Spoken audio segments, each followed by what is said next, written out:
Eu sou a Gabriela da Genial Care e hoje nós vamos falar sobre autismo e genética. A gente já sabe que as causas do autismo vêm sendo estudadas há algum tempo. E é óbvio que os fatores ambientais têm bastante relação com o TEA, mas é a genética que tem um papel fundamental no desenvolvimento do transtorno do espectro do autismo. Para falar comigo sobre esse assunto, eu convidei a doutora em biologia molecular Graciela Pignatari e também o cientista em genômica clínica Diogo Lovato.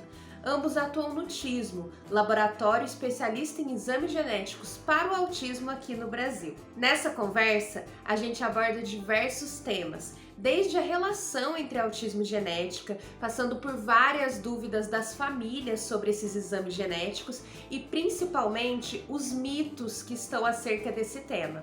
Então vamos ouvir o nosso papo para você conhecer mais sobre esse assunto?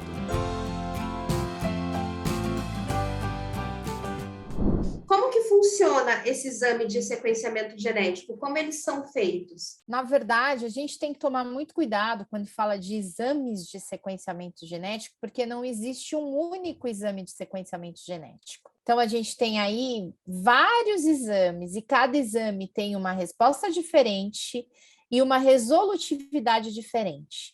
Então, a gente, quando vai fazer um exame genético, a gente tem que tomar muito cuidado, porque às vezes a gente faz um exame genético, recebe uma resposta e chega com o exame e fala assim: olha, eu fiz esse exame genético e meu filho não tem alteração. E a gente tem que tomar cuidado, porque ele não tem aquele tipo de alteração daquele exame que foi realizado. Todos os exames genéticos a gente tem que ter como base que ele pode analisar o DNA de duas formas: ou o DNA compactado, ou o DNA aberto como fita de DNA, tá certo?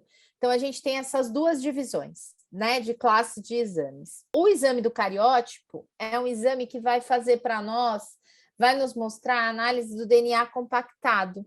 E uma análise que ainda também é o DNA compactado, mas ele só vai mostrar alterações para a gente no número de cromossomos e na estrutura do cromossomo. É como se estivesse tirando uma foto daquele cromossomo. Aí a gente vai ver se tem números a mais ou menos, ou se a carinha dele. Então, assim, vamos supor que o cromossomo usasse óculos, tá certo? Então, a gente vai ver se o cromossomo está de óculos ou está sem óculos, tá? Cada cromossomo, dos 23 pares que nós temos, ele tem uma característica particular. Então, é isso que a gente vê num cariótipo. A gente vai ver se aquele cromossomo, vamos supor o cromossomo 1. Cromossomo 1 é o cromossomo que precisa usar óculos. Então, a gente vai ver se o cromossomo 1 está usando óculos, tá certo? Então, eu vou dizer, se ele não estiver usando óculos, eu vou falar para aquela família: olha, ele não está usando óculos, então ele tem uma normalidade, porque ele era um cromossomo que precisava estar usando óculos, tá certo? E eu vou também ver se eles estão em pares, ou se está faltando, ou se tem a mais. Lembra da síndrome de Down? A síndrome de Down, o que, que ela é? A trissomia do cromossomo 21. Então, nesse exame, eu posso ver se tem essa trissomia. Se ao invés dele ser um par, ele é um trio. Só que esse exame para o autismo, apesar de ser o primeiro exame de screening que é feito, a resposta que a gente encontra para as pessoas que têm autismo, ela é muito baixa. O número de pessoas que têm alterações nesses cromossomos, ela está em torno de 3 a 5%. Então, às vezes, a família fala assim: eu já fiz exame de cariótipo, então meu filho não tem alteração genética. Opa! Ele não tem alterações na estrutura e no número de cromossomos, tá certo? Então, eu não posso dizer, cada exame me dá uma resposta. Aí eu tenho um outro exame que estuda também alterações, mas ainda vê o DNAzinho compactado. Mas eu vou ver uma outra forma, uma análise mais refinada desse cromossomo. Agora, ao invés de fazer uma foto, eu vou colocar ele no microscópio. Então, eu vou ver coisas um pouco mais bem estruturadas. E esse exame, que é o CGH-Array, ou SNP Array, ou microarranjo genômico, ele tem todos esses nomes aí bonitinhos, ele vai falar o que para mim? Ele vai me dizer se eu tenho microdeleções, se eu tenho pedaços faltando do meu DNA ou se eu tenho pedaços a mais do meu DNA. Aí a pessoa vai lá, faz o exame, não tem alteração genética. Opa, não tenho que tipo de alteração genética? Não tem alterações genéticas que sejam deleções, perdas ou duplicações, ganhos, tá certo? Então, a gente estudou aí o cromossomo enovelado. Por exemplo, você tem o teste do X frágil. O teste do X frágil é um dos exames que muita gente faz, mas é algo que já não é mais a primeira coisa a se pedir dentro do conhecimento científico que se tem hoje, né? Então, ele vai olhar apenas um trecho de um gene e vai verificar se ele tem expansões de repetições de nucleotídeos do ATCG numa região específica, e se você tem um tamanho maior que um valor referência, então se um menino não tem a expansão maior do que a referência, ele não tem autismo. Não, ele não tem aquela condição específica, síndrome do X frágil, né? Então é a mesma coisa. Sempre lembrando que o autismo ele é um diagnóstico clínico. Então, a genética ela é um auxílio diagnóstico para saber, em alguns casos, qual o tipo de autismo. Atualmente, o primeiro exame a ser feito para qualquer paciente que tem transtornos do neurodesenvolvimento de uma forma geral é o sequenciamento completo do exoma ou do genoma. O que ele consiste? Ele consiste em ler todas as letras do DNA da pessoa, principalmente no exoma, que são as regiões codificantes, né? Essas regiões codificantes são um trecho pequeno do genoma completo, mas são a região mais importante em termos de genética clínica. O que nós vamos fazer é pegar uma amostra biológica, ler esse DNA, e aí depois do sequenciamento desse DNA, que vai formar um arquivo gigantesco de gigabytes, é um arquivo texto enorme que vai ser lido com auxílio de ferramentas computacionais sofisticadas, você consegue alinhar os genes e os trechos genéticos, e aí, a partir desse momento, você vai comparando com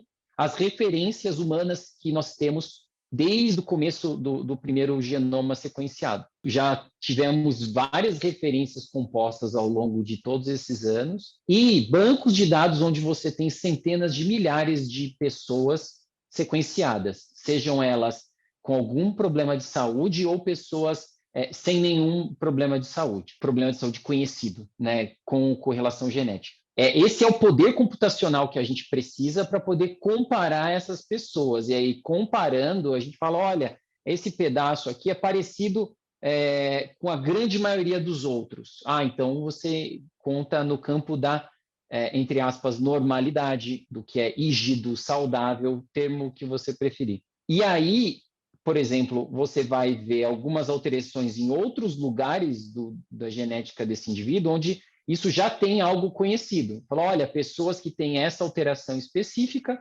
elas têm essa outra condição de saúde. Então, alguém que faz um exoma completo, um genoma completo, ela consegue ver coisas relacionadas ao autismo, à deficiência intelectual, transtornos do neurodesenvolvimento e até mesmo coisas que não foram o objetivo inicial de fazer um exame de exoma ou de genoma, porque você vai ler todo o DNA dessa pessoa. Só lembrando que o genoma e o exoma, a gente já não vê mais o DNA compactado, tá? A gente vê o DNAzinho aberto, tá? Vê a sopa de letras, lembra que a gente já falou? Os nucleotídeos, o A, o C, o G e o T. Isso vai dar origem aos nossos aminoácidos, né? As proteínas.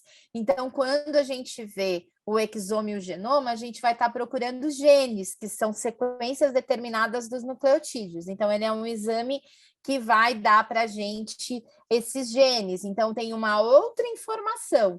Então, quando a pessoa não faz o exame do exoma e traz um exame sem alterações, ou então que teve alterações, eles vão ter alterações em genes, alterações gênicas, né?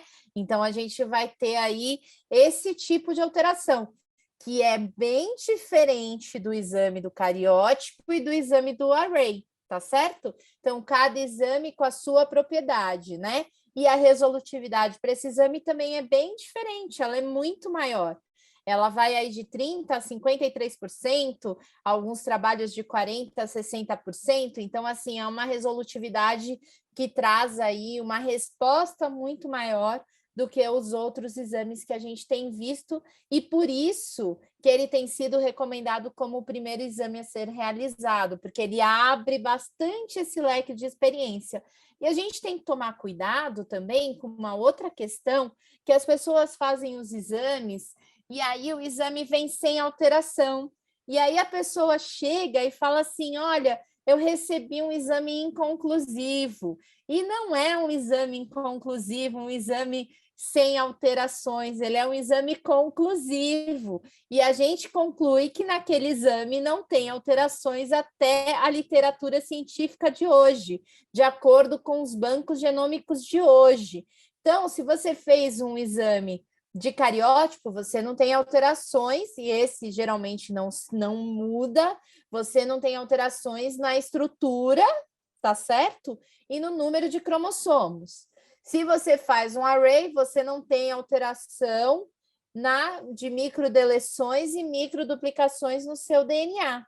E se você faz um exoma e um genoma, você não tem alterações de nucleotídeos, você não tem essas trocas de nucleotídeos.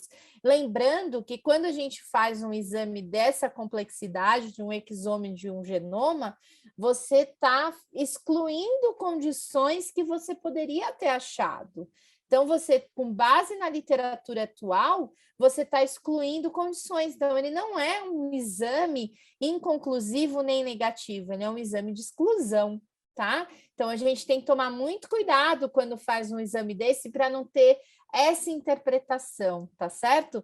E ele ainda é um exame dinâmico. Um exame de exome de genoma, ele é um exame dinâmico. A Academia Americana de Genética Médica e Genômica, ela sugere que exames sem alterações sejam reanalisados de 1 a 3 anos após a sua conclusão. A primeira dúvida que eu tenho é se quando a família ela procura, né, um laboratório para fazer o exame de sequenciamento genético, o que eu imagino é que muitas dessas famílias não tenham total noção de qual que é a diferença, quais são os exames genéticos que existem. Como que é definido o exame que vai ser feito? Isso vem por parte do geneticista mesmo? Essa pergunta é muito importante, né? Porque todo exame tem um propósito clínico. Então, assim, a gente fala assim, por que você vai fazer um exame genético? Ele tem que ter um motivo. E um médico, uma médica geneticista é o médico ideal, a médica ideal para fazer esse pedido, porque ele vai olhar a pessoa, vai entender ela clinicamente, no contexto médico, e vai falar, olha, vendo você, vendo o paciente, entendendo o que a genética pode trazer para a pessoa, ela vai recomendar um exame específico. E nisso, a gente tem que separar 2 tipos de análises genéticas: a análise clínica e a análise recreativa, que a gente chama em inglês de direct to consumer, que é o que a gente tem popularizado por diversas empresas, mas uma que a gente pode falar o nome sem ter problema é o 23andMe dos Estados Unidos,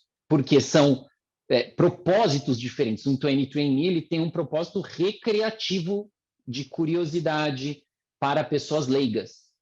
Um exame genético clínico ele tem um propósito no campo da saúde, onde você tem a necessidade de um aconselhamento genético e um serviço multidisciplinar nessa questão. Então, essa é uma realidade que, infelizmente, não é disponível no Brasil de uma forma como deveria ser, pelo número de médicos e médicas geneticistas ser baixo para a população, pelos próprios problemas do acesso à saúde, como a gente já bem conhece, da mesma forma que é difícil ter um diagnóstico formal de autismo, seja na infância ou na fase adulta, também é difícil achar um médico, muitas vezes, para fazer uma prescrição de um exame genético. Então, é nesse sentido que a gente da Autismo tenta trabalhar para ajudar, né? A gente conversa principalmente com médicos neuropediatras e neurologistas e psiquiatras para ajudar nesse tipo de questão, né? E a gente tem uma equipe multidisciplinar composta de médicos da área, geneticistas ou não, nós que somos geneticistas moleculares, para ajudar nessa decisão, porque uma pessoa leiga dificilmente vai saber qual é o exame que ela pede. É o que? Um array? É um exoma? Né? Qual é o objetivo que a pessoa tem com o exame? O ideal é sempre juntar a clínica com a genética, né? E num mundo que a gente pense, o mais ideal ainda seria fazer um aconselhamento genético ou uma consulta pré-teste, né? Então, assim, uma consulta com o médico geneticista, onde ele pudesse avaliar e escolher qual seria o teste, qual a pergunta que eu quero fazer. É uma pergunta mais generalista, então eu posso começar fazendo o exame que é recomendado, que é o exoma, ou eu tenho alguma característica relacionada a esse quadro clínico, no qual eu preciso de uma pesquisa de cariótipo ou uma pesquisa com CGH-Ray. Então, é uma questão de você analisar caso a caso, e aí a gente diz que não existe o melhor exame genético, mesmo os exames que a gente chama de exames completos, como o genoma e o exoma, eles não são exames completos, eles são exames que fazem essa pergunta, que respondem a essa pergunta, e a gente tem que tomar muito cuidado, porque, na verdade, cada um vai te responder a algo, né? Então, a gente tem que ter essa questão e pensar, né? Qual é a questão que eu quero responder? Qual é a questão clínica nesse caso que está envolvido? Então, o ideal é sempre juntar a clínica com a genética, mas só para vocês terem uma noção, de acordo com uma pesquisa do CREMESP de 2016, nós tínhamos aí 419 médicos e apenas, se eu não me engano, não sei se é 241 ou 246 médicos geneticistas.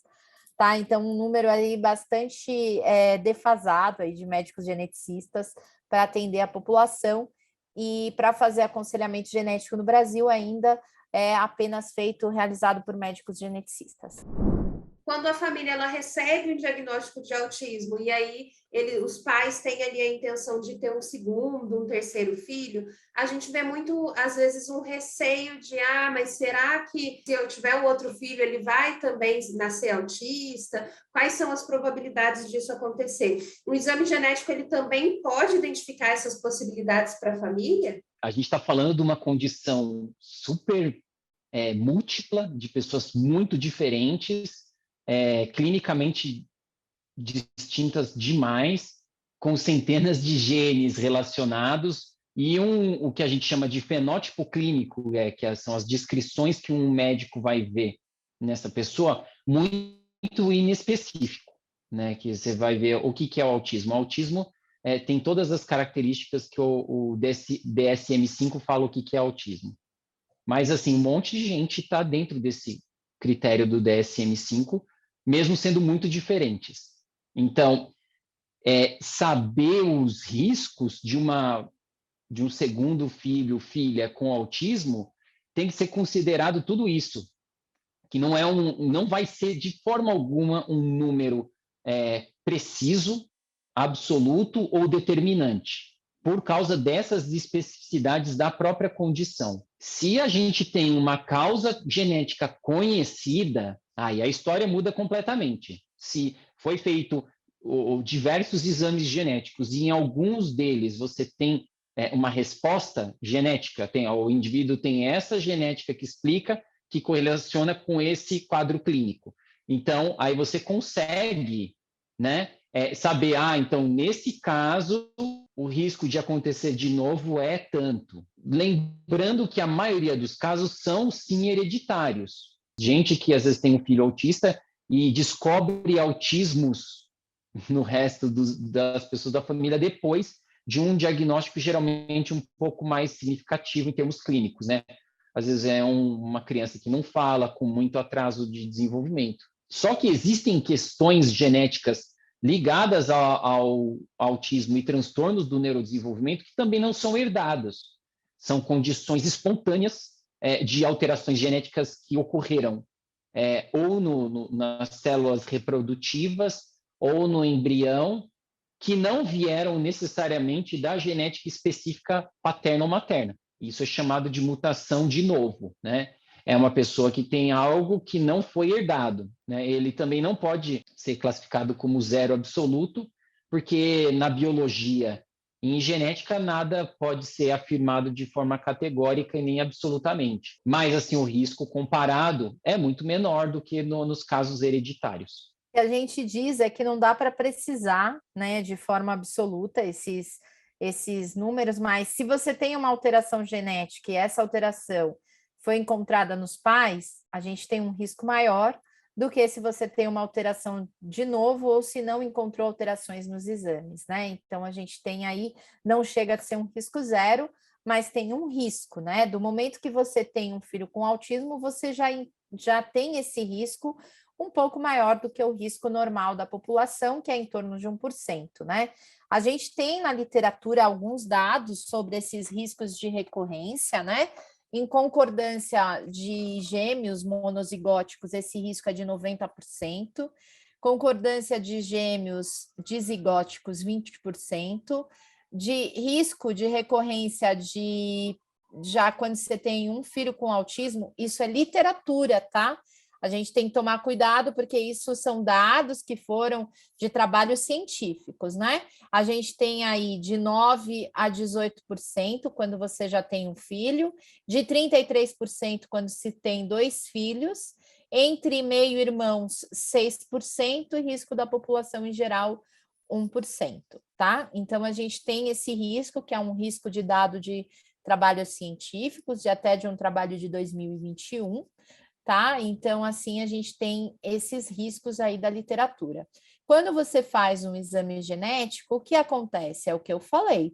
Então, eu já tenho um filho com autismo, eu faço o exame genético, encontro alterações genéticas no meu filho, vou lá, faço o exame em mim e encontrei alterações genéticas, eu estou mais próximo do risco de cima do que mais próximo do risco que eu falei, 9% a 18%.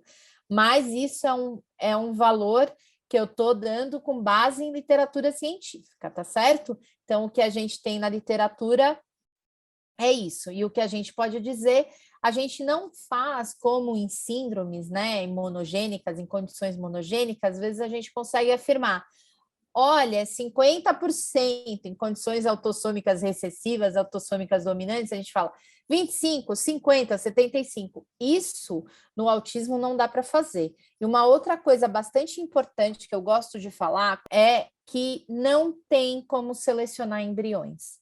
A gente está falando de uma condição, não tem e não se deve. A gente não, nenhum pesquisador estuda genética para fazer eugenia. A gente acha que a neurodiversidade é extremamente importante.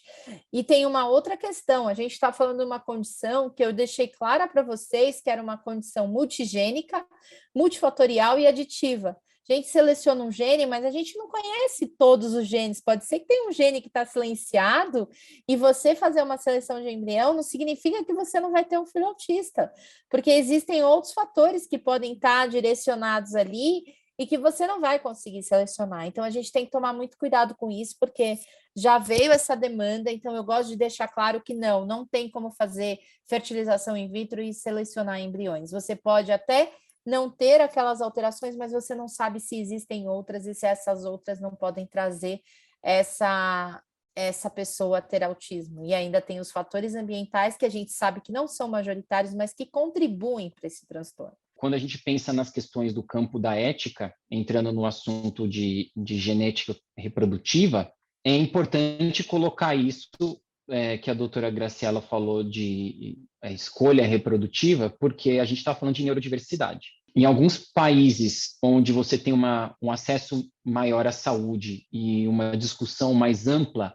na sociedade, porque são países desenvolvidos com mais recurso, você tem uma discussão mais ampla nesse sentido e mais gente conversando e mais ciente disso. Muitas pessoas das comunidades e dos grupos que são considerados dentro da neurodiversidade, elas entendem a genética como um parceiro na questão da compreensão da neurodiversidade. Porque aí você sai de uma condição extrema, que são as síndromes genéticas, as doenças raras associadas ao autismo, e vai para a questão da neurodiversidade, né?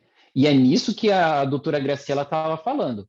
Você não pode pensar de jeito algum em questões de seleção embrionária, porque a própria genética dá respaldo contra esse tipo de especulação. As primeiras pessoas contrárias à eugenia foram os próprios acadêmicos geneticistas, porque eles eram aqueles que estudaram e viram que era algo inviável, perigoso não só para o indivíduo, mas para toda a nossa espécie. Então, isso, para a comunidade da genética acadêmica e clínica, é algo impensável. Quem não está nesse ambiente precisa entender isso. Tem que, pelo menos, confiar no que eu estou falando.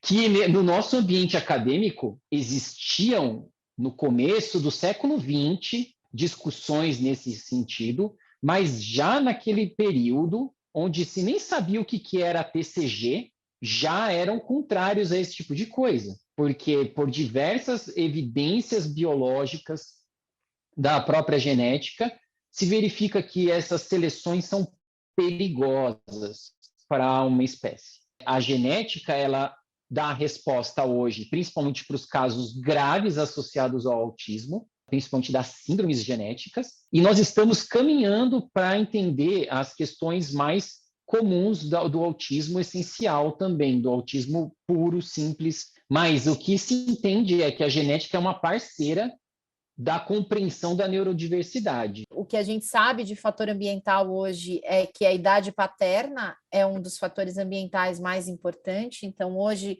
um homem de 45 anos tem 9% mais chance de ter um filho com autismo do que um homem de 25 anos, tá? Então, isso é um estudo de 2019 que tem mostrado isso, né? Então, assim, as chances dos espermatozoides terem alterações genéticas, né, é 4 vezes maior do que os óvulos. Então, a idade materna é algo bastante importante, porque geralmente o mecanismo de reparo do DNA ele se perde, e aí você tem acúmulos de alterações genéticas nos espermatozoides, tá? Então, isso é uma coisa bastante importante dentro do ponto de vista de fatores ambientais. O único medicamento que a gente tem comprovação que é importante para fator de risco dentro do autismo é o ácido valproico, que é um antiepiléptico e um estabilizador do humor, tá?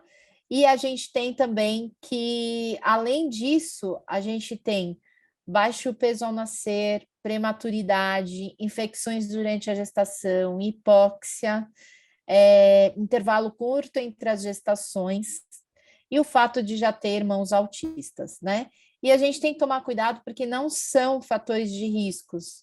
Ácido fólico, vacina, poluentes, toxinas, cesárea, parto prolongado, todas essas gamas de coisas, isso daí não tem evidência científica para dizer que são fatores de risco para o autismo. Dependendo de o que se sabe sobre aquela modificação genética específica ou aquela variação genética específica, você tem já uma coleção de conhecimento já desenvolvido e adquirido, né? Um autismo genético relacionado a uma descoberta que começou em 2010, você tem aí 12 anos de conhecimento produzido no mundo inteiro. Você vai ter esse tanto de conhecimento que precisa de profissionais de saúde que entendam tanto no campo da interpretação desses dados, como na aplicação deles na prática. Quando a gente faz um exame genético da complexidade do exome do genoma, a gente tem aí 30% de chance de mudar a conduta terapêutica ou medicamentosa e 80% de ajudar na avaliação do risco de recorrência. Quando você faz um exame genético, você faz um exame genético em primeiro lugar, não, como ele disse, não é para diagnóstico, mas para, sim, identificar a etiologia do autismo. Além de identificar a etiologia, a gente pode auxiliar para a gente fazer a avaliação de risco de recorrência. A gente pode estratificar pacientes, que é o que ele falou, separar os pacientes de acordo com as suas alterações genéticas, e com isso, quando a gente separa os pacientes de acordo com as suas alterações genéticas, né, com alterações genéticas que são encontradas naqueles pacientes, a gente promove a maior interação entre eles e permite com que sejam criados grupos, e esses grupos podem surgir com a forma de maior interesse em pesquisa, seja essa pesquisa básica ou clínica. Então, isso é algo bastante importante para as pessoas, né? Então, um exame genético, muitas vezes a pessoa, até quando recebe um exame sem alteração, ela fala, puxa, né, não me trouxe nada. Só que ela esquece que o exame genético, enquanto você não fez, você tinha uma porta fechada, né? Um horizonte que você não sabia. E quando você faz um exame genético, você abre uma porta. E essa porta, quando você abre, você pode direcionar essa abertura e direcionar o caminho para a direita ou para a esquerda, de acordo com a sua alteração. Ou então seguir em frente com a clínica, mas você só vai saber se você abrir a porta, né? Você só vai saber se existe alteração fazendo o exame genético, né?